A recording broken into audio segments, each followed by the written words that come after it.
السلام علیکم سامعین، 9 سفر المظفر اور 15 اگست ہے۔ خبر کا عنوان ہے ولی عہد شہزادہ محمد بن سلمان نے اپنے قتل کا خدشہ ظاہر کیا ہے۔ خبر تھوڑی تفصیل سے سنیے۔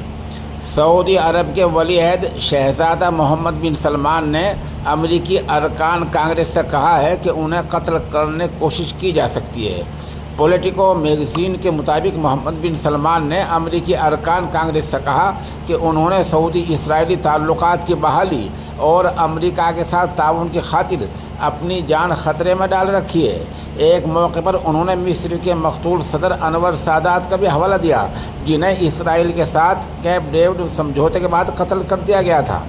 شہزادہ محمد بن سلمان نے امریکی ارکان کانگریس کو یہ بھی بتایا وہ یہ چاہتے ہیں کہ اسرائیل کے ساتھ کسی امکانی معاہدے میں فلسطینی ریاست تک پہنچنے کے حقیقی راستہ بھی شامل ہو، خاص طور پر ایسے وقت میں جبکہ اسرائیل کے خلاف عربوں کا غصہ عروج پر ہے۔